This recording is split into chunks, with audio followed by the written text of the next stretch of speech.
Download aplikasi Tarbiyah Sunnah di handphone Anda. Tersedia di Google Play dan App Store. Assalamualaikum warahmatullahi wabarakatuh. Innal hamdalillah nahmaduhu wa nasta'inuhu wa nastaghfiruh wa na'udzu billahi min shururi anfusina was sayyiati a'malina. من يهده الله فلا مضل له ومن يضلل فلا هادي له وأشهد أن لا إله إلا الله وحده لا شريك له وأشهد أن محمدا عبده ورسوله يا أيها الذين آمنوا اتقوا الله حق تقاته ولا تموتن إلا وأنتم مسلمون. أما بعد فإن أصدق الحديث كتاب الله وخير الهدي هدي محمد صلى الله عليه وآله وسلم وشر الأمور محدثاتها وكل محدثة بدعة وكل بدعة ضلالة وكل ضلالة في النار. أيتها الإخوة أعزني الله وإياكم. Kembali kita berjumpa melanjutkan kajian tentang tipu daya setan. Salah satu di antara cara setan menggoda manusia adalah tadarruj, bertahap, sedikit demi sedikit. Berkata mu'allif, inna usluba tadarruj alladhi yaslukuhu syaitan ma'a bani Adam yakhtalifu ala hasbi ahwalihim fahuwa yamshi ma'ahum khutwatan hatta yasila ila miradih. Sesungguhnya metode bertahap dalam menggoda manusia yang dilakukan oleh syaitan terhadap Bani Adam itu berbeda-beda tergantung keadaan orang yang digoda. Tapi yang jelas si setan melangkah selangkah demi selangkah, alon-alon asal kelakon, slow but sure,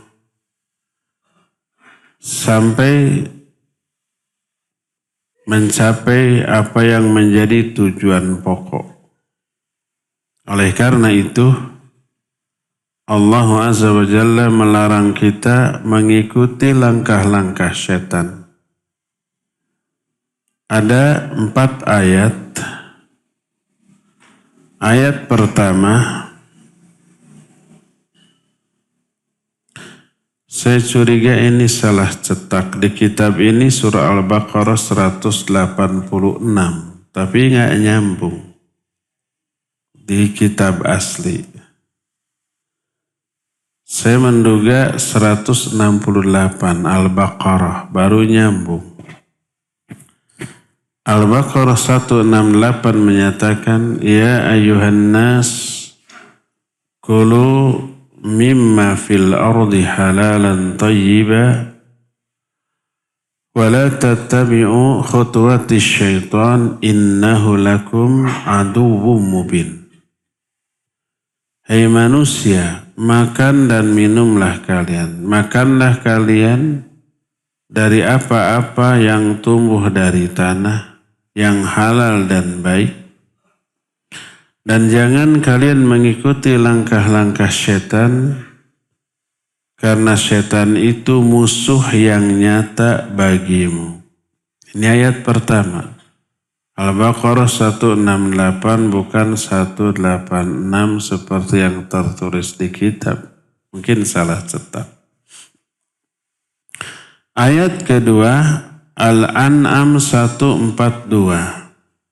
Masih tentang makan. Jadi makan ini dikaitkan dengan jangan mengikuti langkah-langkah setan. Menunjukkan makan ini salah satu pintu setan untuk menggoda manusia. Dalam Al-An'am 142 Allah menyatakan kulu mimma razaqakumullah wa la tattabi'u khutuwatis syaitan innahu lakum aduwwum mubin. Makanlah oleh kalian apa-apa yang telah Allah rizqikan kepada kalian, tapi jangan kalian ikuti langkah-langkah setan, sesungguhnya setan itu musuh yang nyata bagimu. Ini ayat kedua. Ketiga, Al-Baqarah 208. Ya ayyuhalladzina amanu dukhulu fi silmi kaffah wa la tattabi'u khutuwatis syaitan innahu lakum aduwwum mubin. Hai manusia, hai orang-orang yang beriman, masuklah kalian ke dalam Islam secara kafah, secara menyeluruh. Dan jangan kalian ikuti langkah-langkah setan. Karena sesungguhnya setan itu musuh yang nyata bagimu. Jadi 3 ayat ini berisi larangan mengikuti langkah setan lalu ditaklil. Ditaklil itu dijelaskan alasannya. Kenapa jangan mengikuti langkah setan? 3 ayat tadi menyatakan karena setan itu musuh. Musuh itu pasti berupaya mencelakakan kita. Ayat keempat surah An-Nur 21 Allah menyatakan ya ayyuhalladzina amanu la tattabi'u khutuwatis syaitan. Wa man yattabi' khutuwatis syaitan fa innahu ya'muru bil fahsya'i wal munkar. Hai orang-orang yang beriman, jangan kalian mengikuti langkah-langkah setan. Siapa yang mengikuti langkah setan, sesungguhnya setan itu menyuruh kepada perbuatan keji dan mungkar. Jadi ayat ini 4 ini berisi peringatan keras jangan ikuti langkah setan. 3 ayat pertama disebutkan alasannya karena setan itu musuh yang nyata. Ayat keempat dijelaskan karena setan menyuruh kepada kekejian dan kemungkaran. Ayat pertama dan ayat yang kedua itu dikaitkan dengan makan. Makanlah kamu.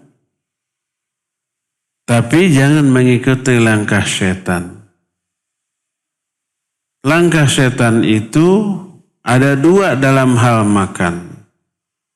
Pertama, al-ghullu wa tashaddud fi dzalika wa tahrimu ma ahallallahu lana wallahu ta'ala yaqul qul man harrama zinatallahi allati akhraja li ibadihi wat thayyibati minar rizqi. Pertama, sikap ghullu dan keras dalam hal menjaga diri dari makan sampai pada mengharamkan apa yang Allah halalkan. Allah tegur tuh dalam surah Al-A'raf ayat yang ke-32, qul katakan olehmu, man harrama zinatallahi allati akhraja li ibadihi. Siapa yang berani mengharamkan perhiasan-perhiasan yang telah Allah keluarkan bagi hamba-hambanya, wat thayyibati minar rizki, dan rizki-rizki yang baik. Siapa yang berani mengharamkan? Nggak boleh mengharamkan rizki yang baik. Jadi menganggap haram terhadap jenis makanan tertentu ini ghullu dan tasyaddud, berlebih-lebihan. Selama itu tidak diharamkan, makan saja. Kedua, israf dan tasahul fi dzalika. Berlebih-lebihan, bermudah-mudahan dalam hal makan sehingga makan melebihi dari kadar kebutuhan sampai kemerdekaan. Kemerdekaan itu lebih dari kenyang sampai sakit perutnya. Apa akibatnya? Akibatnya memberatkan badan dari berdiri, dari beribadah. Atau bermudah-mudahan sampai memakan apa yang Allah haramkan. Seperti memakan apa yang Allah haramkan secara zat. Daging babi, bangkai, marus. Naon marus teh? Darah. Atau haram kasabi. Kasabi itu zatnya halal tapi cara memperolehnya yang haram. Seperti hasil riba, hasil mencuri, hasil menipu. Oleh karena itulah berkata sebagian ulama salaf, ma amarallahu bi amrin illa walisyaitani fihi nazaghatan.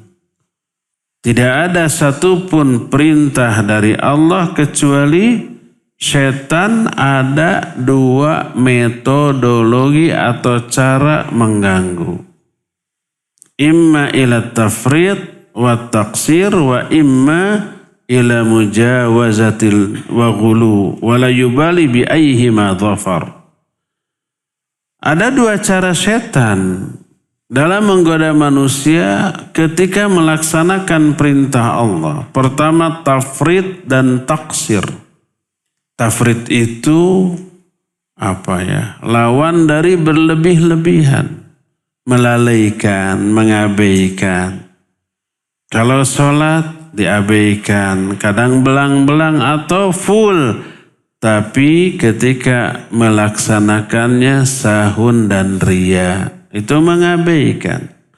Saum Ramadan diabaikan dengan cara tidak saum sebagiannya atau saum tapi asal menahan lapar dan haus serta syahwat. Tapi selama saumnya mulutnya berkata buruk, perilakunya berbuat buruk, akhirnya saumnya buruk pula. Nah ini tafrid namanya, ya, atau taksir. Taksir bahasa Arab bukan bahasa Sunda, bahasa Indonesia. Atau yang kedua, ghullu, berlebih-lebihan, melebihi dari apa yang disyariatkan. Ifrat namanya, atau ghullu, berlebih-lebihan, keliru. Kurang bermudah-mudahan, salah juga. Kepada manapun manusia terjerumus, setan tidak peduli. Ghulu atau tafrid. Ifrat atau tafrid. Ghulu atau taksir, setan tidak peduli. Nah, termasuk dalam hal makan. Allah menyuruh, kulu washrabu wala tusrifu. Makan dan minumlah kamu, tapi jangan lebay, jangan berlebih-lebihan. Makna berlebih-lebihan, melebihi kadar yang dibutuhkan. Ketika menjelaskan ayat kulu washrabu wala tusrifu, berkata Imam Ibnu Katsir rahimahullahu ta'ala, qala ba'du salaf jama'allahu tibba kullahu fi nisfi ayat. Berkata para ulama as-salafus soleh, Allah mengumpulkan seluruh penyebab kesehatan manusia, ilmu kedokteran di sepotong ayat ini. Kulu washrabu wala tusrifu. Makan minumlah kamu tapi jangan berlebih-lebihan. Dijamin sehat. Tidak akan terkena diabetes, kolesterol, atau asam urat, atau bucitrek, obesitas, itu semuanya dari apa? Dari makanan. Dan tidak ada bagian yang paling buruk dari badan manusia kecuali perut. Dalam salah satu hadis berkata Rasul sallallahu alaihi wasallam, hadis ini riwayat Imam At-Tirmidzi, Ibnu Majah dan Ahmad. Syekh Al-Albani rahimahullahu ta'ala kitab Silsilah Al-Hadits As-Sahihah mensahihkan hadis ini. Berkata Rasulullah sallallahu alaihi wasallam, "Ma mala'a adami wi'aan syarran min batin bihasbi ibni Adam akalat yuqimna sulbahu fa in kana la mahallata fa thuluth li ta'ami wa thuluth li syarabi wa thuluth li nafsi." Tidak ada wadah Bani Adam yang paling buruk untuk dipenuhi kecuali perut. Maka hendaklah setiap anak Adam makan dengan kebutuhan sekedar bisa menegakkan tulang punggungnya. Kalau dia ingin makan lebih dari itu, hendaklah sepertiganya untuk makanan, sepertiganya untuk minuman, sepertiganya lagi untuk bernafas. Dalam masalah ini timbul pertanyaan karena ada larangan wala tusrifu, jangan berlebih-lebihan, jangan kenyang atau kekenyangan. Muncul polemik di kalangan para ulama. Apakah berlebih-lebihan dalam makan itu haram? Yang dimaksud wala tusrifu bukan sampai kenyang, tapi sampai kekenyangan. Bahasa Sundanya tadi apa? Kamerdekaan. Kamerkaan. Kalau sampai kenyang tak masalah. Karena ini pernah dialami oleh Nabi Abu Bakar dan Umar sebagai 3 manusia terbaik. Suatu saat di musim yang sangat panas, mungkin sekitar Juli Agustus. Orang kalau zaman baheula kan tak ada AC-nya. Walaupun berteduh, itu panasnya itu gak ketulungan loh. Angin ketika bertiup, di kita mah tengah hari panas, angin bertiup adem kan. Di sana mah anginnya juga panas. Air juga panas. Air di keran tuh ngebul. Bisa bikin kopi. Kalau musim panas ya. Tidak bisa langsung mandi, wudhu langsung. Wah bisa-bisa ngajarete. Saking panasnya. Kebayang zaman baheula tak ada AC, tak ada pendingin. Karena itu nggak ada orang yang berani keluar saking panasnya. Akhirnya Nabi SAW merasakan lapar yang sangat. Dia keluar. Ketemu Abu Bakar. Ditanya, ma akhrajaka? Apa yang membuatmu keluar? Apa kata Abu Bakar? Ma kharajtu illa kama akhrajaka. Ma akhrajani illa kama akhrajaka. Tak ada yang membuat aku keluar kecuali seperti apa yang membuat engkau keluar ya Rasulullah. Si horeng sama-sama lapar. Ketemu Umar sama lagi lapar. Ayo kita pergi ke rumah si Fulan. Si Fulan ini kaya. Begitu datang ke rumah si Fulan, si Fulan ini luar biasa senengnya. Sampai akhirnya menyembelih kambing, dimasak, lalu diberi makan sampai kenyang. Nabi SAW kenyang, Abu Bakar juga kenyang, kemudian Umar juga kenyang. Lalu Nabi SAW mengingatkan mereka, Allah berfirman, "Tsumma latus'alunna yawma idzin anin naim." kalian pasti akan ditanya dari seluruh kenikmatan, termasuk nikmat makan ini. Dari hadis ini para ulama mengambil faedah boleh makan kenyang. Yang tidak boleh adalah kekenyangan, kemerkaan tadi. Berkata Syekh Mubarakfuri, kata beliau, wamtila'uhu yufdi ilal fasad fid dini wad dunya. Penuhnya perut bisa mengakibatkan kerusakan dalam agama, juga dalam hal dunia.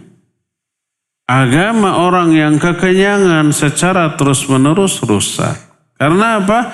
Berat untuk dibawa ibadah. Juga dunianya, dia malas untuk mencari rizki. Selain dari aspek kesehatan itu buruk, bisa menimbulkan banyak penyakit. Berkata Imam Syafi'i rahimahullah, li'anna syaba yuthqilul badan wa yuqsil qalba wa yuzilul fatana wa yujlibun naum wa yudha'if an ibadah.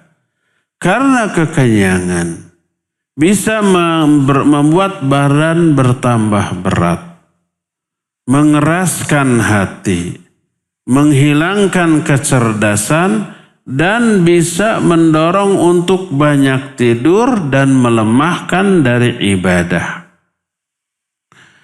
Karena itu, apabila kekenyangannya sering dilakukan, bahkan setiap makan kekenyangan, setiap makan kekenyangan, membuat tubuh malas, maka bisa saja sampai kepada taraf haram. Seperti yang dikemukakan oleh Imam Ibnu Hajar al-Asqalani rahimahullahu ta'ala. Beliau menjelaskan hal ini dalam kitab Fathul Bari Syarah Sahih Bukhari. Kata beliau, wa ma jaa minan nahi anhu mahmulun anis syab'il ladzi yuthqilul ma'dah wa yuthbitu sahibahu anil qiyam lil ibadah wa yufdi ilal batar wal ashar wan naum wal kasal wa qad tantahi karahatuhu ila tahrim bihasbi ma yatarattabu alaihi minal mafsadah. Kata Imam Ibnu Hajar,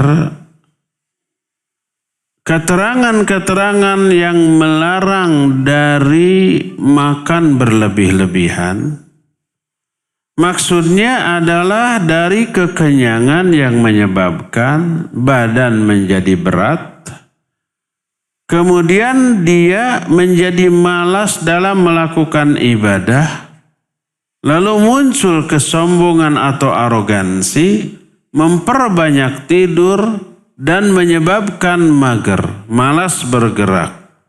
Maka kemakruhan makan berlebih-lebihan bisa sampai kepada taraf haram sesuai dengan mafsadat yang timbul dari hal tersebut. Oleh karena itulah maka kata Imam Ibnu Hajar al-Asqalani rahimahullahu ta'ala bisa sampai kepada taraf haram. Syekh Taqiyuddin Subki, salah seorang ulama Syafi'iyah, dalam beberapa fatwanya, termasuk ketika beliau itu ditanya tentang bagaimana hukum makan sampai kemerkaan, sampai kekenyangan. Beliau menyatakan az-ziyadatu ala syaba' haramun. Lebih dari kenyang. Ziyadah anis syaba' artinya kekenyangan tadi. Bukan sekedar kenyang. Tapi sampai kemerkaan. Sampai engap. Nafas juga agak susah. Bergerak sedikit saja sakit perut. Itu tadi kekenyangan. Itu haram. Lalu ini pun dijelaskan oleh Syekh Izzuddin bin Abdus Salam dalam kitab Qawaid. Lalu dijelaskan beberapa alasannya. Li'annahu idha'atu malin wa ifsadul badan. Karena hal itu menyia-nyiakan harta. Karena harus membeli dengan porsi yang berlebih. Dan merusak kepada badan. Badan yang selalu kekenyangan itu menimbun banyak penyakit.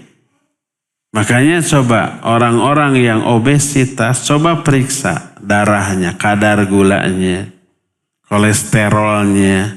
Dan itu berefek kemana? Kemana-mana, ke jantung, ya, penyumbatan pembuluh darah. Kalau kolesterolnya kadarnya tinggi, ini bisa pegel-pegel di mana? Di pundak, di kepala. Otomatis tensi naik.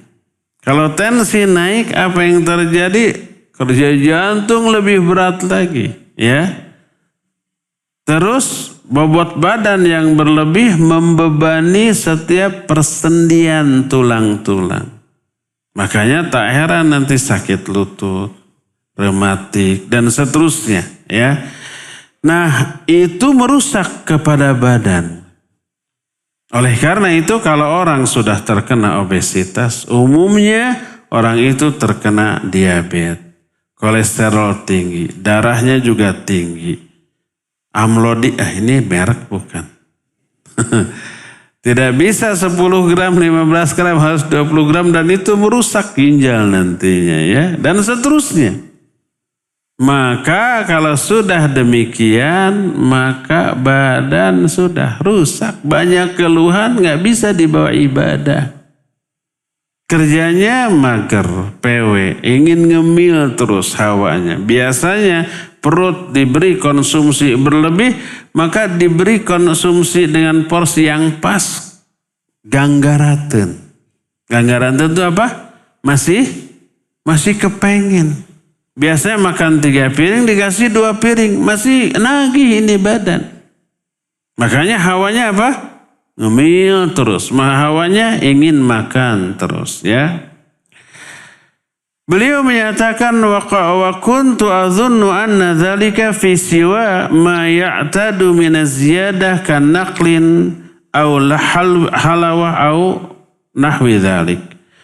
Aku berpendapat yang dimaksud dengan kekenyangan yang diharamkan adalah melebihi dari kebutuhan seperti ngemil, kue-kue atau makanan-makanan yang manis. Lalu berkata lagi Imam As-Subki, kata beliau, hatta ra'aitu fi fatawa Qadi Khan minal Hanafiyah fil mujalladil akhir wa minhu man nasuhu imra'atun ta'kulu al-fatit wa asbahu dhalik li ajli saman. Qala Abu Muti al-Balkhi rahimahullahu ta'ala la ba'sa bihi ma lam ta'kul fawqa syaba' wa kadzalika ar-rajul idza akala miqdara hajatahu li maslahati badani la ba'sa bihi idza lam ya'kul fawqa syaba'. Aku melihat dalam fatwa Qadi Khan dari kalangan Hanafiyah di jilid-jilid yang terakhir, beliau menyatakan wanita yang mengemil makanan semacam kue ataupun cemilan-cemilan yang manis dalam rangka menggemukkan diri karena mungkin tuntutan suaminya. Dia tidak mau memiliki istri yang ceking, skinny, yang kurus. Dia ingin ada yang agak gemuk berisi. Kata Abu Muti al-Balkhi rahimahullah, tidak mengapa. Selama tidak berlebih-lebihan. Demikian juga laki-laki yang makan sesuai dengan kadarnya demi kemaslahatan badannya, maka tidak apa-apa kecuali apabila melebihi dari kenyang. Tadi yang dimaksud dengan kemerdekaan, ya. Berdasarkan hal itulah maka syaitan di dalam 2 ayat yang Allah terangkan tadi menyatakan bahwa kata Allah, makan kalian tapi jangan ikuti langkah syaitan. Menunjukkan apa? Menunjukkan bahwa makanan merupakan pintu masuk setan di dalam menggoda manusia. Jadi cara yang kedua, setan menggoda manusia dengan mendorong agar manusia itu berlebih-lebihan di dalam makan dan minum. Sampai kekenyangan, sampai akhirnya berat. Ya. Adapun ayat yang ketiga, Allah menyatakan, ya ayyuhalladzina amanu udkhulu fi silmi kaffah wa la tattabi'u khutuwatis syaitan. Ayat ketiga ini konteksnya adalah dalam mengamalkan agama. Masuk kamu ke dalam Islam secara menyeluruh, tapi jangan ikuti langkah-langkah setan. Seperti tadi, langkah setan dalam menggoda manusia dalam beragama ada dua. Pertama, mengabaikan. Agar tidak dilaksanakan dengan kadar pengabaian yang berbeda-beda. Ada yang sama sekali diabaikan, ada orang yang tidak sholat, tidak saum, tidak haji padahal dia sudah wajib, tidak keluar zakat padahal sudah terkena kewajiban zakat, sama sekali diabaikan. Ada juga yang sebagian, dilaksanakan sebagian, ditinggalkan sebagian. Sholat ada yang masih belang betong. Saum Ramadan hanya beberapa hari saja. Kalau sedikit sakit, dia batal tapi tidak diqadha. Perempuan ketika haid, dia tidak saum dan tidak diqadha.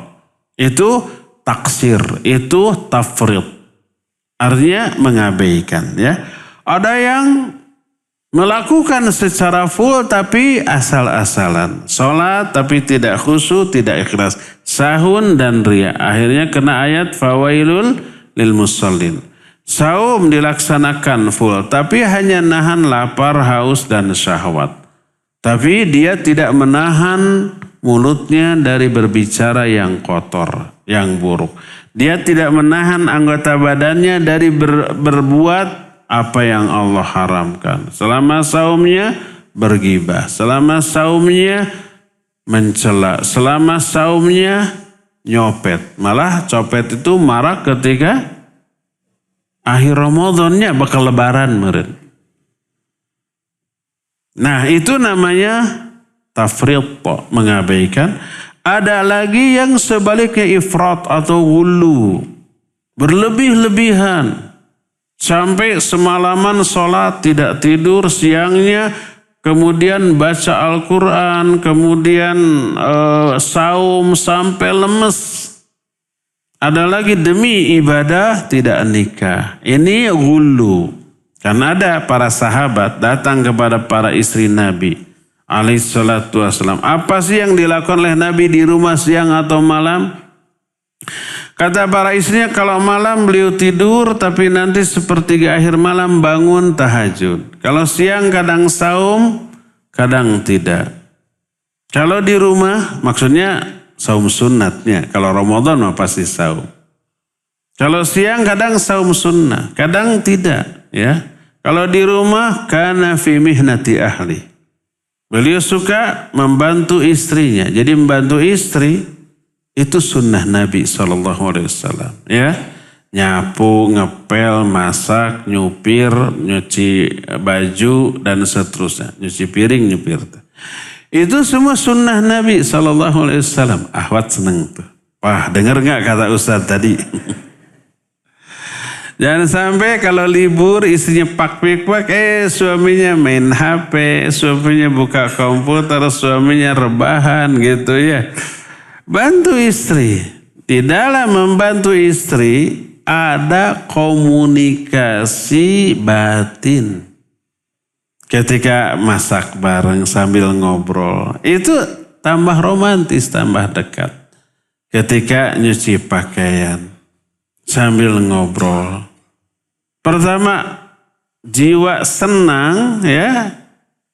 Pikiran juga jadi fresh. Kedua, cepat sekali selesainya. Biasanya emak-emak zuhur belum selesai, ini ketika dibantu oleh suami jam 9, jam 10 sudah selesai. Maka lebih cepat terjalin komunikasi batin antara suami dan istri. Lebih dekat lagi. Lebih mesra lagi, lebih romantis lagi. Ini sunnah Nabi SAW. Mendengar jawaban itu, para sahabat mengatakan, saya akan sholat semalaman tidak akan pernah tidur. Tuh. Ingin lebih baik dari Nabi SAW. Yang kedua, saya setiap hari akan saum. Kalau Nabi kadang saum, kadang tidak. Yang ketiga, la atazawwajun nisa. Aku tidak akan menikahi wanita. Karena menikahi wanita harus bantu-bantu nyupir tadi. Riweuh. Belum kalau punya anak, tambah riweuh lagi. Ya, baru satu tuh. Satu istri sudah riweuh. Apalagi? Dua kayaknya lebih adamnya. Meren nggak tahu lah. Tanya ke yang sudah. Sampailah berita ini kepada Nabi SAW. Dipanggil.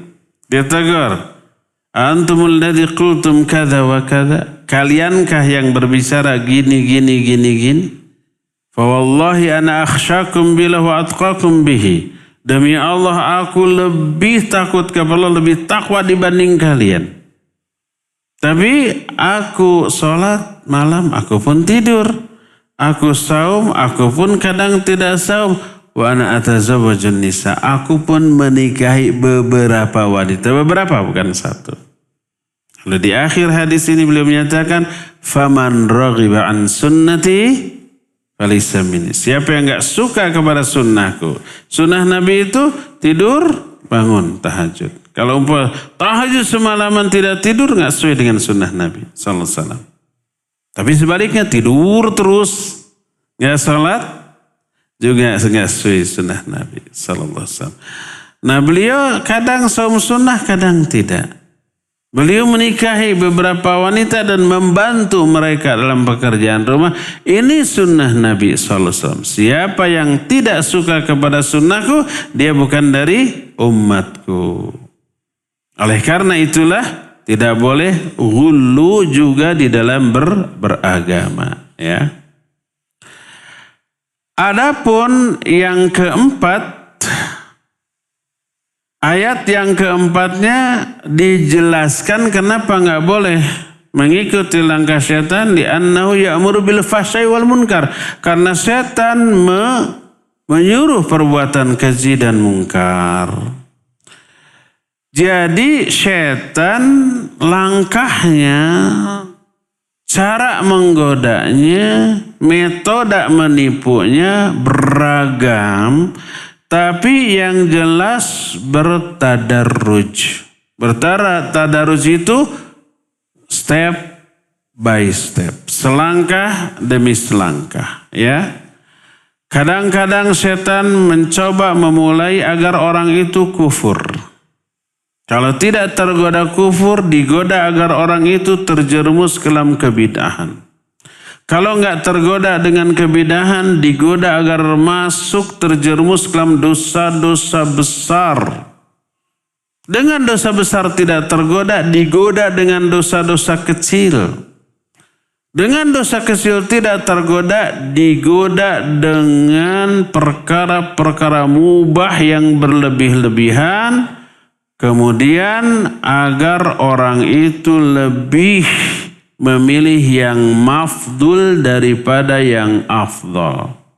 Afdol itu lebih utama, mafdul itu kurang utama. Kadang-kadang sebaliknya, dimulai dari dosa-dosa kecil, terus melangkah kepada dosa-dosa besar.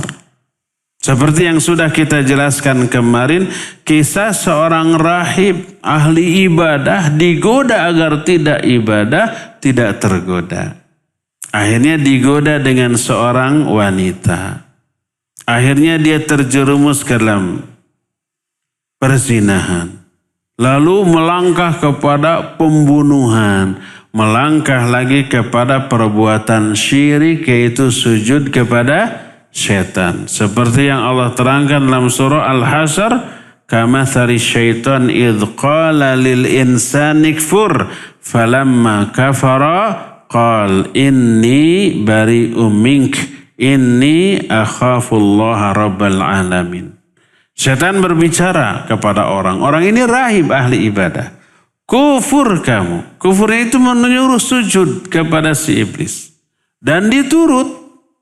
Falamma kafara, ketika orang ini kufur dalam bentuk sujud, setan berkata, inni bari'um. Aku berlepas diri dari kamu, aku pun takut kepada Allah Rabbul Alamin.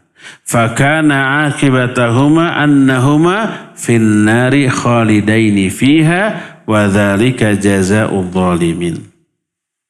Akibatnya dua-duanya ke neraka dan mereka kekal di dalamnya, dan itulah balasan bagi orang-orang yang zalim. Ya. Ini cara setan menggoda manusia dengan urutan tadi. Digoda agar kufur atau musyrik. Kalau tak tergoda, digoda agar bid'ah. Bid'ah ini urutan kedua dosa terbesar.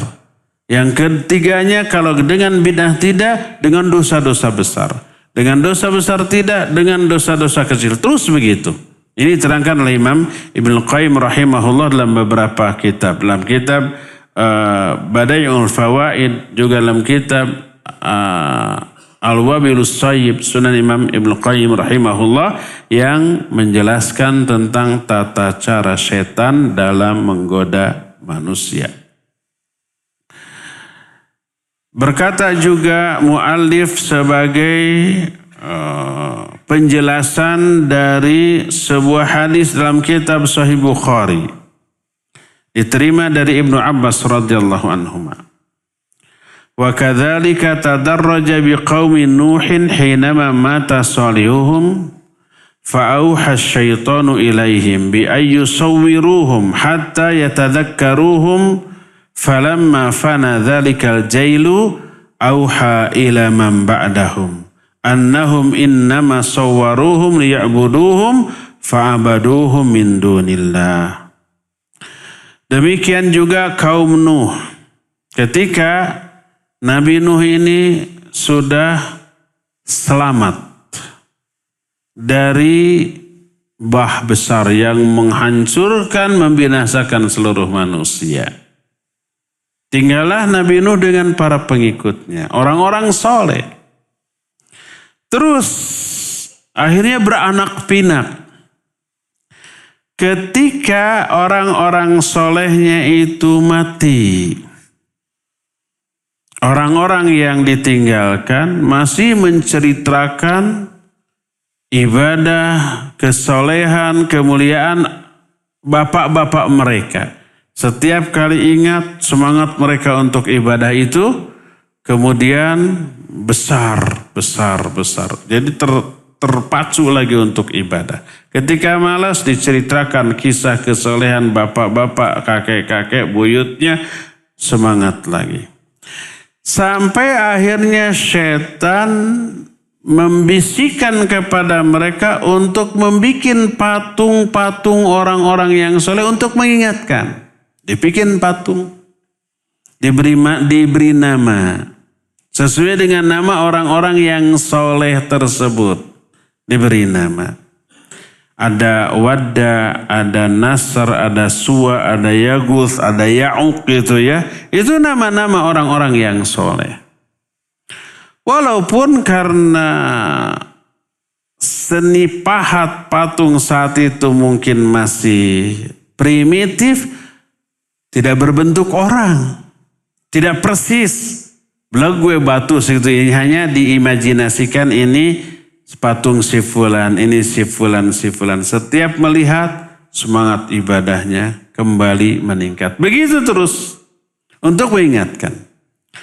Ketika generasi pembuat patung ini tidak menyembah patung itu, hanya mengingatkan, kemudian generasi ini musnah, mati. Apa yang terjadi? Maka setan memberitahukan kepada generasi berikutnya bahwa bapak-bapak kalian, nenek-nenek, buyut-buyut kalian tidaklah membuat patung ini kecuali untuk disembah-sembah oleh kalian. Akhirnya mereka pun menyembah. Sampai, nah ini mungkin yang kena dengan kita. Kalau yang tadi mungkin insya Allah kita nggak akan kena sampai nyembah patung. Ya. Tapi mungkin ada ide orang membuat patung ini sebagai monumen saja, bukan untuk disembah. Awalnya kan gitu ya. Tapi entah generasi kapan suatu saat disembah. Makanya ada sebagian ustadz atau kiai yang kurang hati-hati, selama patung itu dibuat bukan untuk disembah, hanya sekedar seni, nggak apa-apa. Nggak apa-apa teh di generasi kita, ya nggak? Generasi berikutnya, cucu kita, cicit kita, dan seterusnya, beda lagi nanti. Akan ada yang memprovokasi. Oh, generasi nenek moyang kalian itu membuat patung itu untuk disembah, ya sembah. Akhirnya menyembah, kan gitu. Persis seperti kaum Nabi Nuh tadi. Makanya jangan ada peluang untuk mewariskan bibit-bibit syirik kepada generasi yang berikutnya.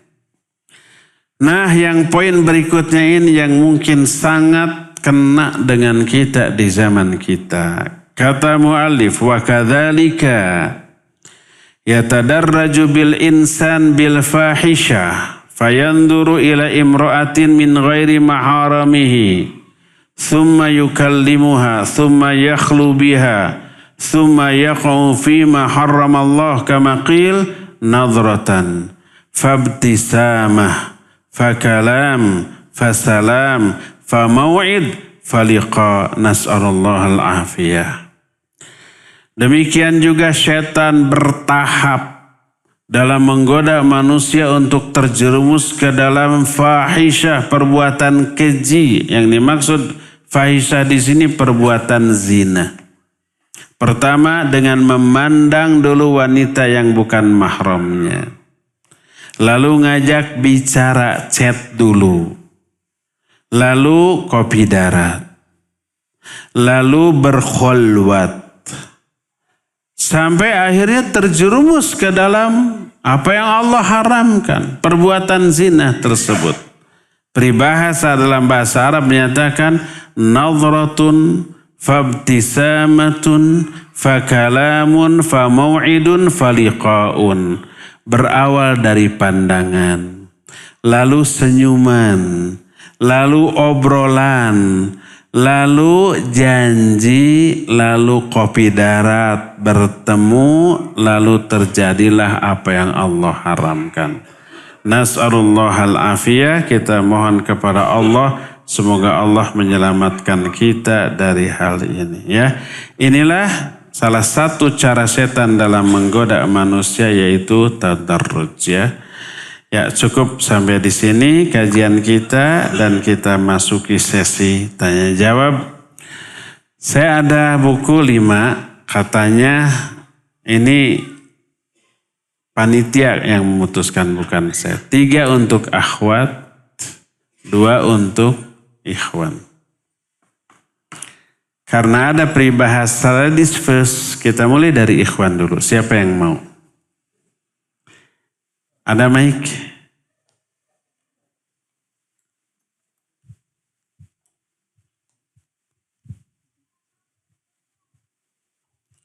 Nama. Assalamualaikum warahmatullahi wabarakatuh. Waalaikumsalam warahmatullahi. Semoga Allah merahmati Syekh yang menulis buku ini dan Ustadz dan keluarga Ustadz dan para jamaah di sini. Ahsanallah ilaika fid dunya wal akhirah. Ustadz, izin bertanya Ustadz, seandainya ada orang yang di bulan Dzulhijjah ini 10 hari pertama melakukan banyak ibadah dengan seikhlas-ikhlasnya, tetapi setelah itu berbuat maksiat. Apakah maksiat itu akan menghapuskan amalan-amalannya karena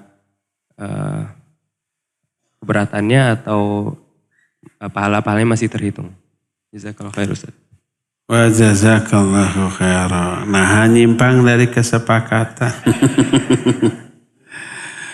Ya udahlah, yang bertanya juga dikasih. Fadhal.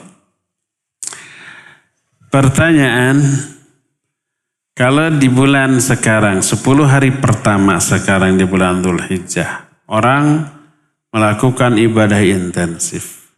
Karena tahu bahwa pahala akan dilipat gandakan. Min ayyamin al-amalu salihu fiha ahabbu ilallahi min hadhil ayyam, yakni ayyamil ashar. Tidak ada hari-hari yang beramal soleh di hari itu lebih Allah cintai dibanding 10 hari di bulan Dzulhijjah. Para sahabat bertanya, walal jihadu fi sabilillah ya Rasulullah. Apakah kehebatan amal soleh di bulan ini, di hari ini, juga tidak bisa ditandingi oleh jihad fisabilillah? Dijawab walal jihadu fisabilillah. Ya, tidak bisa ditandingi oleh jihad fisabilillah illa rajulun kharaja bi nafsi wa mali thumma lam yarji min dzalika bisyai. Kecuali orang yang keluar rumah untuk jihad dengan harta dan jiwa lalu enggak kembali, alias mati syahid. Ini menunjukkan beramal soleh di hari-hari ini lebih utama daripada jihad. Makna ahabbu ilallah aktsaruha ajra. Lebih dicintai oleh Allah maknanya lebih besar pahalanya. Apapun itu ya, saum. Dari tanggal 1 sampai nanti tanggal 9 saum kita. Saum apa? Ya saum sunat. Terutama saum Arafah nanti ya tanggal 9. Kebetulan nanti tanggal 9 itu hari Kamisnya. Bagi yang terbiasa saum Senin Kamis double tuh. Niatkan untuk dua-duanya. Niat saum Kamis, niat saum Arafah, dapat dua-duanya. Asal terbiasa saum Senin Kamis. Kalau yang tidak terbiasa saum Senin Kamis, pas hari Arafah hari Kamis double nggak bisa. Ya, ini khusus untuk yang terbiasa. Perbanyak baca Quran, perbanyak infak dan sedekah ya di bulan ini. Bagi ikhwan dan akhwat, kita akan adakan buka saum bersama hari Rabu dan hari Kamis di Masjid Umar. Yang mau ikutan silakan ke sana. Ada kajiannya kok ya, 4:30 sampai maghrib. Bagi yang tidak mau ikutan ke sana ya alhamdulillah. Tapi ingin ikut nyumbang untuk yang berbuka, alhamdulillah pula itu ya. Silakan hubungi panitia atau hubungi saya nanti. Kita siapkan hari Rabu besok 300 porsi, hari Kamisnya 350 porsi ya. Untuk buka bersama. Makan badak bukan hanya kurma ya.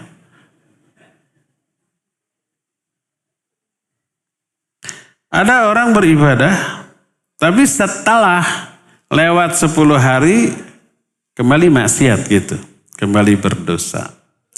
Apakah dosa tersebut menghapus amal-amal tadi? Kalau menghapus tidak. Tapi coba introspeksi. Kenapa di 10 hari pertama ini begitu intensif, berlewat itu kembali kepada keburukan, kemaksiatan. Ini indikasi ibadah di 10 hari ini ditolak oleh Allah. Kenapa? Karena kalau diterima pasti oleh Allah dibalas dengan 2 balasan kontan selain yang tertunda di akhirat. Apa 2 balasan kontan ini?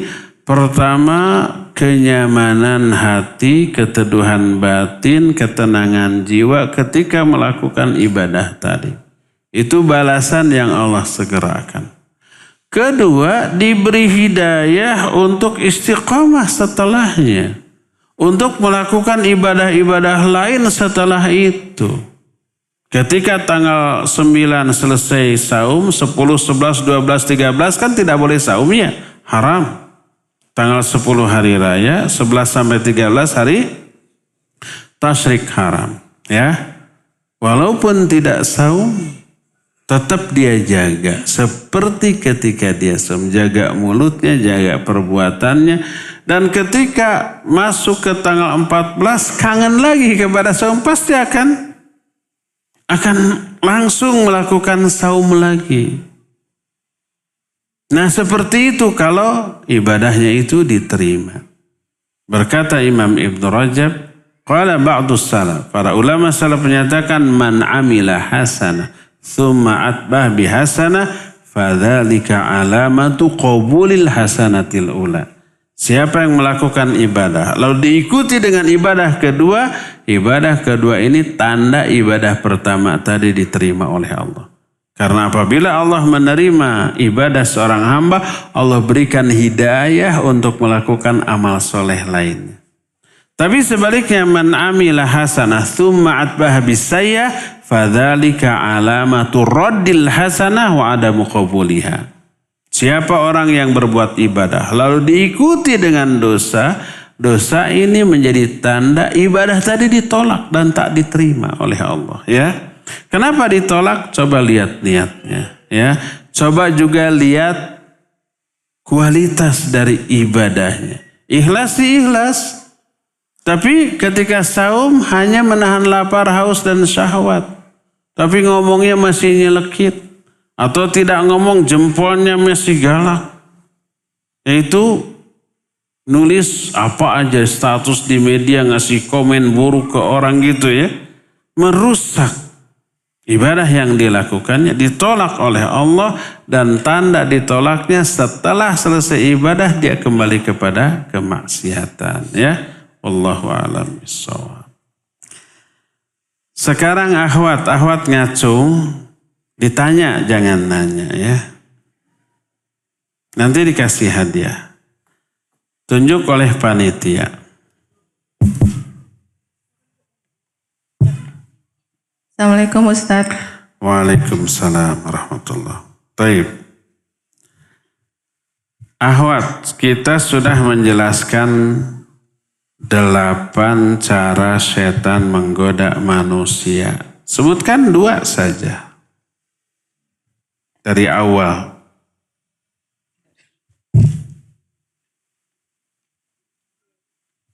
Bismillah.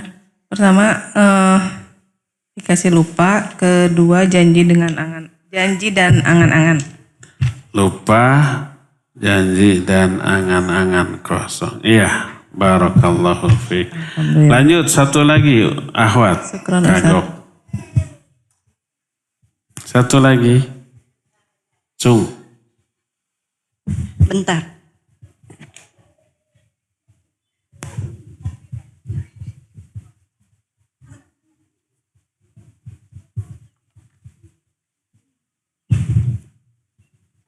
Bismillah, menggoda secara bertahap sama menyuruh maksiat. Emang itu pertanyaannya gitu? Kan suruh lanjut. Iyalah, kawat ini. Iya, barakallahu fiik. Jazakallahu khairan. Kembali ke Ikhwan, Cung Ikhwan. Nanti Ahwat 2 ya. Ikhwan 2 lagi. Satu lagi Ahwat, satu lagi. Cung lagi. Ahwat 3.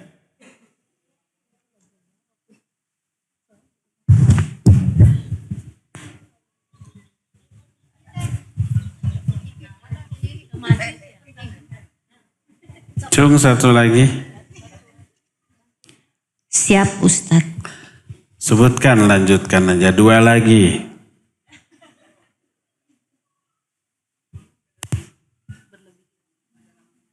Berlebihan dalam ibadah dan kebaikan dan makan.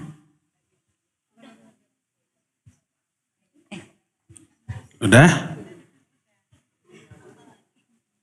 Sudah? Sudah Ustaz. Iyalah, demi perdamaian dunia sudah. Cung Ikhwan. Maik. Assalamualaikum warahmatullahi wabarakatuh. Assalamualaikum warahmatullahi wabarakatuh. Pak Ustadz, ini luar biasa godaan setan pada kita ini. Sebagaimana janji dia di dalam surat Al-A'raf 17. Tsumma latiyannahum min baini aydihim wa min khalfihim wa an aymanihim wa an syama'ilihim wa la tajidu aktsarahum syakirin. Nah ini bagaimana Pak caranya mengatasi tipsnya kita jangan sampai bisa terganggu seperti ini. Pak Ustadz, Assalamualaikum. Barakallahu fiik. Kenapa Iwan nanyanya? Iya, siapa Pak namanya? Sodikun. Pak Sodikun menyatakan bahwa iblis itu sudah bersumpah. Tsumma la'atiyannahum min baini aydihim wa min khalfihim wa an aymanihim wa an syama'ilihim wa la tajidu aktsarahum syakirin. Aku akan mendatangi manusia dari depan, dari belakang, dari kanan, dan dari kiri. Sehingga engkau tidak akan mendapati kebanyakan manusia itu syukur. Kebanyakan kufur. Pertanyaan bagaimana cara agar kita selamat dari godaan setan tadi? Pertama, sering-seringlah ta'awudz.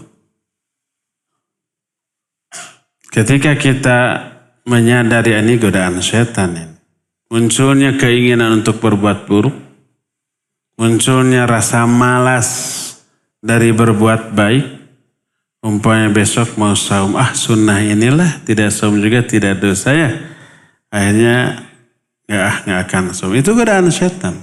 Cepat-cepat ta'awudz. Baik, a'udzubillahi minasyaitonirrajim atau Rabbi a'udzubika min hamazati syayatin wa a'udzubika Rabbi ayyahdurun. Ya Allah, Rabbi a'udzubika min hamazati syayatin. Aku berlindung kepada Engkau dari godaan setan. Wa a'udzubika Rabbi ayyahdurun, dan aku berlindung kepada Engkau dari kehadiran mereka di sekelilingku. Ta'awudz saja. Ya, ketika kita malas dalam beramal soleh, cepat ta'awudz. Ketika kita ada keinginan untuk berbuat dosa dan maksiat, cepat ta'awudz. Itu yang pertama. Ya. Yang kedua, cara-cara godaan setan yang sudah kita terangkan, jauhi, hindari. Dan nyaris setiap kita membahas cara setan menggoda manusia seperti was-was. Yang pertama was-was. Caranya ta'awudz, cepat. Kalau was-was ini penyebabnya adalah kebodohan, cepat bertanya, cepat belajar, cepat cari jawaban. Kalau was-wasnya itu keraguan-raguan, cepat cari keyakinan. Ya. Kalau was-wasnya muncul bisikan untuk berbuat keburukan, cepat ta'awudz. Kedua, lupa. Bagaimana caranya agar terhindar dari lupa? Banyak-banyak berzikir, banyak-banyak bertobat, karena lupa dampak buruk dari maksiat dan dosa, ya. Dan seterusnya itu yang harus kita lakukan. Jadi pertama ta'awudz, ya. Yang kedua tetaplah belajar. Yang ketiga gaulah dengan orang-orang soleh yang bisa mengingatkan kita ketika kita lalai. Dan jauhi pergaulan-pergaulan yang buruk yang bisa menyeret kita kepada keburukan. Ya. Yang keempatnya banyak-banyak berdoa minta hidayah. Baca tuh banyak-banyak doa umpamanya Allahumma inna nas'aluka fi'lal khairat wa tarkal munkarat wa hubbal masakin. Yang kayak begitu. Banyak-banyak membaca doa Allahumma aslih li dini allati hiya ismatu amri wa aslih li dunyaya allati fiha ma'ashi wa aslih li akhirati allati fiha ma'adi waj'alil hayata ziyadatan li fi kulli khairin waj'alil mauta rohatan lana min kulli syarr. Itu doa-doa minta hidayah, minta dijaga, minta diselamatkan, minta dibimbing oleh Allah SWT, ya. Wallahu a'lam bishawab. Nah, silakan Pak Sodikin. Kita masuk ke pertanyaan. Apa yang harus Ana lakukan ketika belum mengetahui putra Ana punya pacar? Padahal Ana suka menasihatinya untuk tidak pacaran. Ya nasihati terus. Berikan peringatan. nasihati nggak boleh pacaran. Kalau kamu pengen nikah, lamar tuh perempuan. Kalau perempuan itu solihah, tapi masa solihah mau dipacarinnya? Jadi terus nasihati, terus doakan. Perlu marah, bila perlu marah, marahlah ya. Perlu hukuman, bila perlu hukuman, hukumanlah. Apa hukumannya? Terserah, yang tidak melanggar syariat. Dulu para ulama saking menjaga agar anaknya itu tidak lalai dari ibadah. Ketika anaknya dikirim sekolah ke luar kota, ayahnya ini menyuruh orang untuk memata-matai. Suatu saat orang itu melihat sang anak terlambat masbuk ke masjid. Jadi sampai di masjid sudah mulai sholat, jadi dia masbuk. Dilaporkan kepada ayahnya. Akhirnya ayahnya datang, dipanggil. Ayahnya datang. Kenapa kamu sampai masbuk? Apa dia jawab? Karena rambut saya panjang. Jadi setiap mau ke masjid harus disisir dulu gitu. Ini yang menyebabkan dia terlambat ke masjid. Apa kata ayahnya? Digunduli. Karena itu menjadi penyebab terlambatnya dia ke masjid sampai masuk. Digunduli itu. Hukuman ya itu hukuman bagi seorang remaja yang memperhatikan penampilan di hadapan lawan jenis. Rambut itu sesuatu banget ya enggak? Makanya tidak ada seorang pun remaja kecuali dia ngaca bisa puluhan kali sehari. Setiap lewat kaca, ngaca dulu, jebak-jebi dulu, nyisir dulu. Setiap keluar pasti nyisir dulu, walaupun ke warung. Betul apa benar? Kita mengalami itu semua? Iya, saya mengalami. Iya, saya juga pernah remaja. Jadi mengalami itu, ya. Sekarang aja saya tidak pernah nyisir lagi. Karena botak. Bukan botak, karena pendek, ya. Nah, jadi selalu ada pengawasan dari orang tua. Hukuman boleh? Boleh. Berkata Imam Az-Zuhri, kanu yadribunana alal ahdi wal amanah wa nahnu sab'as sinin. Dulu orang tua kami itu maksudnya para sahabat. Karena Imam Az-Zuhri seorang tabi'in. Ini dikutip oleh Imam Bukhari dalam kitab Sahih. Imam Az-Zuhri tabi'in, orang tuanya sahabat. Kami dulu suka dipukuli, dihukum oleh orang tua. Hanya karena melanggar janji dan amanah, padahal kami baru usia 7 tahun. Dihukum boleh, kalau memang melanggar syariat seperti itu ya.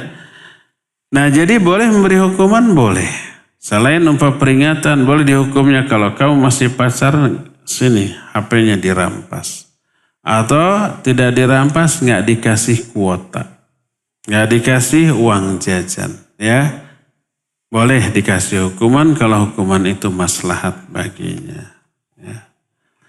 Jadi putranya punya pacar, segala turunan buat. Bagaimana kurban di hari tasyrik? Boleh sampai tanggal 13, tapi lebih utama di tanggal 10 karena tanggal 10 merupakan hari dilipat gandakan semua amal soleh ya. Jadi tetaplah tanggal 10. Kalau umpah nggak keburu ya boleh di tanggal 11, 12, dan 13. Seseorang berkurban 2 ekor kambing. 1 kambing diniatkan untuk diri dan keluarga. 1 kambing diniatkan untuk diri dan seluruh karyawan kantor. Berkurban di kantor. Fulan bekerja di suatu instansi di mana dia menduduki sebagai atasan. Bagaimana hukum kurban dengan niat yang di poin kedua Ustaz? Boleh apa tidak? Poin keduanya tidak dapat karyawan. Kalau keluarganya dapat, iya. Jadi seorang kepala keluarga berkurban untuk diri dan seluruh anggota keluarganya. Walaupun anggota keluarganya itu 44 orang. Istrinya ada 4, 1 istrinya, anaknya 10. Boleh 1 kambing untuk seluruh anggota keluarganya selama istri dan anak-anaknya masih disubsidi, belum memiliki penghasilan sendiri. Boleh. Adapun untuk teman-teman di kantor, di yayasan, umpamanya mudir yayasan kurban untuk diri dan semua anggota yayasan. Enggak bisa ya, hanya untuk diri dan keluarganya. Boleh enggak seseorang berkurban dengan 2 ekor kambing? 100 ekor kambing juga boleh. Nabi SAW ketika haji wada itu berkurban dengan 100 ekor unta dan didelegasikan ke Ali. Kata Ali bin Abi Thalib dalam hadis sahih riwayat Imam Muslim, amaroni Rasul SAW an aquma ala budni. Nabi SAW memerintahkan aku untuk mengurus sembelihannya. Sebanyak 100 ekor unta. Boleh ya. Nabi sendiri kemudian berhaji. Jadi boleh seseorang berkurban lebih dari 1 ekor kambing atau seorang berkurban dengan 1 ekor sapi, unta atau 100 unta juga dibolehkan. Dalam pelaksanaan kurban, apakah apabila penyembelihnya adalah orang yang tidak pernah sholat, maka menyebabkan kurbannya tidak sah dan hasil sembelihannya menjadi haram? Bagaimana solusinya? Iya, ini ikhtilaf di kalangan para ulama. Sebagian ulama menyatakan orang yang tidak sholat itu kafir. Yang berpendapat seperti ini ya adalah Syekh Al-Utsaimin rahimahullahu ta'ala. Tapi jumhur ulama merinci, kalau dia tidak sholatnya karena hawa nafsu, masih meyakini sholat itu wajib dan dia merasa berdosa, dia tetap muslim tapi muslim yang berdosa besar. Sembelihannya halal, kalau dia umpamanya sakit kita tengok, kalau salam kita jawab gitu. Walaupun dia berdosa besar. Tapi bagi orang yang menyatakan kafir maka tidak boleh. Lebih selamat pilihlah jagal yang sholat. Kan banyak ikhwan-ikhwan juga yang masih menjaga sholat dan bisa menyembelih ya. Bisa diajari seketika itu juga 5-10 menit beres kok ya. Ada pelatihan cara menyembelih dulu ya. Baik pelatihan secara syar'i ataupun secara teknis ya. Ajari dulu.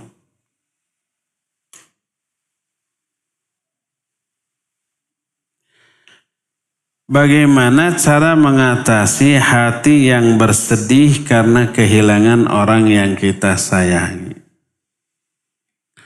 Qadarullah Jumat pekan kemarin kakak saya berpulang ke rahmatullah. Dan beliau adalah pengganti dari orang tua yang sudah wafat. Bagaimana caranya supaya dapat mengikhlaskan dan tidak berlarut dalam kesedihan? Iya, memang butuh waktu ya. Nanti sebulan 2 bulan juga tetap sedih. Tapi sedihnya sudah berkurang ya. Lama-lama kita sudah terbiasa. Baru seminggu wajar ya. Ketika kita sedih, ingat ke orang yang kita cintai, doakan, kirim doa ya. Agar Allah mengampuninya. Baca tuh doa sholat jenazah di takbir ketiga. Tujukan untuk orang tua. Umpamanya 2 orang tuanya sudah meninggal dan ada saudaranya kakak ya. Kita doakan Allahumma gfir li walidayya wali akhi kalau kakaknya laki-laki atau wali ukhti. Boleh kita sebut namanya. Ukhti fulana warhamhum wa'afihim wa'fu anhum wa akrim nuzulahum wasi' madkhalahum wagsilhum bil ma'i wasalji wal bard. Itu sampai akhir. Sampai kalimat terakhir wa adkhilhum jannah wa'idhum min adzabin nar wa adzabil qabr.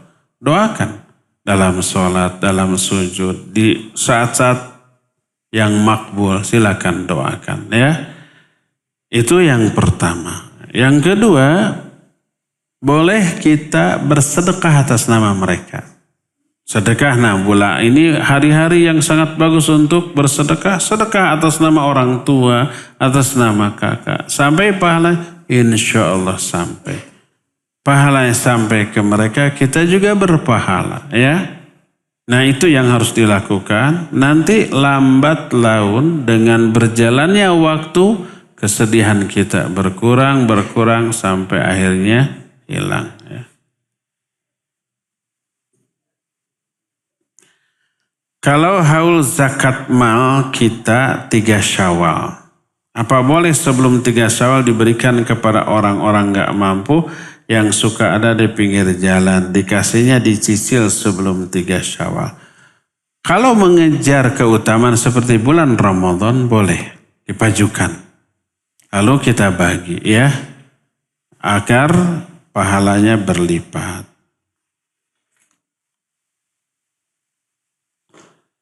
Saya seorang ibu dengan anak yang masih kecil.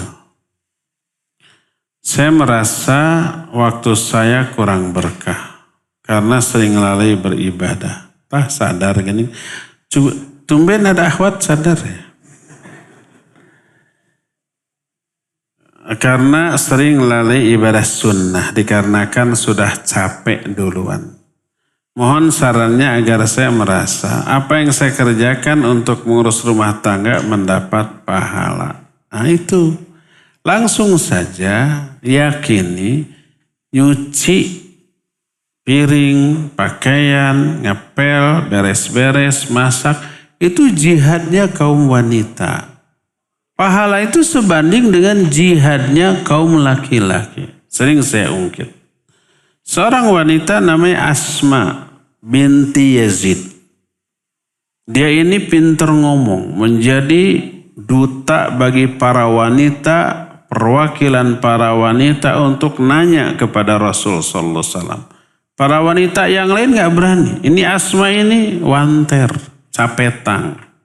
Datang Nabi dengan para sahabat lagi ngariung lalu berkata, "Ya Rasulullah, innallaha ba'athaka ila rijali wan nisa wa fa'amanna bik wa taba'nak." Wahai Rasulullah, Allah mengutus engkau kepada laki dan juga wanita. Kami beriman kepadamu, kami mengikutimu. Wa innar rijala fuddilu bisolatil jumu'ah wa syuhudil janazah wal jihad fi sabilillah. Tapi sayang kaum laki-laki diberi keutamaan yang tidak diberikan kepada wanita, yaitu kewajiban sholat Jumat. Wanita tidak wajib. Kewajiban mengurus jenazah sampai kuburan. Wanita tidak boleh. Dan jihad di jalan Allah. Wanita tidak wajib jihad perang. Wa idza jahadu fi sabilillah rabbaina amwalahum wa auladahum. Dan ketika laki-laki jihad fi sabilillah, kami yang menjaga harta mereka dan anak-anak mereka. Jadi wanita punya apa? Punya peran dalam jihadnya laki-laki. Afanusyarikuhum fil ajri. Apakah kami memiliki pahala yang sama dengan pahala mereka? Tuh gitu. Maka Nabi SAW melihat kepada para sahabat, hal sami'tum maqalata imro'atin tas'alu an amri diniha ahsana min hadha. Pernah nggak kalian mendengar pertanyaan seorang wanita tentang agamanya yang lebih baik daripada wanita ini? Tidak ada. Lalu berkata, insarifi ya Asma, wakhbiri mawwara'aki minan nisa. Pulang kau ya Asma, beritahukan kepada wanita-wanita di belakangmu, anna husna taba'uli ihdakunna li zawjiha. Bahwa bagusnya sikap kalian kepada suami-suami kalian. Dan usaha kalian mencari ridho ke suami-suami kalian, ta'dilu kullama dzakarti, pahalanya sebanding dengan ibadah yang dilakukan oleh laki-laki yang kamu sebutkan tadi. Nah, jadi cara membahagiakan suami dengan cara beres-beres rumah, masak, pas suami pulang keadaan sudah bersih, sudah rapi, sudah wangi, anak-anak sudah dimandiin, istrinya juga sudah mandi segar, senang ridho, itu pahalanya sebanding dengan jihadnya kaum laki-laki di jalan Allah. Ya, jadi niatkan untuk membahagiakan suami ketika kita nyapu, ngepel, beres-beres, masak, nyuci piring, nyuci pakaian. Niatkan menyenangkan suami, itu pahalanya sebanding dengan jihad fisabilillah tanpa resiko mati atau luka. Gak ada wanita karena beres-beres di rumah sampai digips. Habis ngapain? Habis ngepel. Gak ada yang ngepel sampai keseleo, patah tulang, sampai terluka ya. Paling-paling ngiris bawang, kakeret, mengesan ya tama. Karena keteledoran ya. Jadi iya, tanpa diniatkan memperoleh pahala itu sudah berpahala ya. Sudah berpahala. Anak dan saudara laki-laki anak tidak bertegur sapa 5 tahun. Na'udzubillah. Kamu kabatur meren. Sudah dicoba berdamai tapi belum saling memaafkan. Sarwana. Apa anak berdosa karena sekarang lebih fokus ke suami dan anak-anak? Ya berdosa ke suami, anak-anak, fokus ke saudara juga harus baik ya. Siapapun yang bersalah datanglah duluan, minta maaf, pasti ada kesalahan, peluk lagi. Bawa oleh-oleh, kesenangan dia apa? Kakak kita senangannya apa? Oh si montong, bawa si montong 3 biji. Pasti dia akan senang sumringah ya. Apalagi ya kita, kakak ini kesenanganmu, maaf ya saya selama ini salah, taledor dan seterusnya. Bila perlu peluk, nggak apa-apa kakak sendiri kan, mahram gitu ya. Insya Allah nanti bisa damai. Terakhir, apa ada tuntunan khusus dalam baca zikir setelah sholat jika kita mendirikan 2 sholat berturut-turut? Misal wajib dengan sholat ba'diyah, sholat wajib yang dijama atau diqasor. Apabila kita membaca zikir dulu setelah sholat wajib baru kemudian memberikan sholat selanjutnya, atau kita menyelesaikan semua sholat baru kemudian berzikir. Taib, barakallahu fiqh. Setelah sholat fardu kita berzikir dulu lalu berdoa, setelah itu sholat ba'diyah ya. Bukan sholat fardu lalu ba'diyah lalu zikir, enggak. Itu tidak sesuai dengan sunnah. Yang sesuai dengan sunnah setelah sholat fardu berzikir, berdoa, lalu ba'diyah. Nah sekarang kalau di jamak, zuhur dengan asar ya, silakan setelah sholat zuhur langsung qomat lagi, langsung asar, setelah beres asar baru berzikir dan berdoa setelah sholat kedua. Demikian juga kalau maghrib dan isya dijamak karena ada udzur syar'i, maka sholat maghrib dulu, beres salam langsung qomat lagi, langsung sholat isya, seusai sholat isya baru berzikir dan berdoa ya. Terus bagaimana sholat sunat rawatibnya? Kalau dia safar di jamak qasar, maka bagi musafir disyariatkan seluruh sholat sunat kecuali sholat sunat rawatib tidak disyariatkan bagi mereka.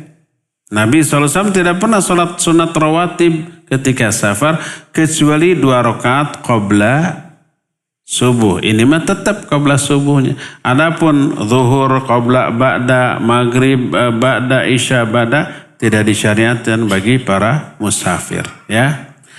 Adapun sekarang jamaknya bukan karena safar, umpamanya di rumah, di masjid, tapi hujan. Ketika maghrib hujan besar, kemudian kita dijamak. Setelah beres maghrib, kemudian langsung qomat, lalu isya 4 rakaat.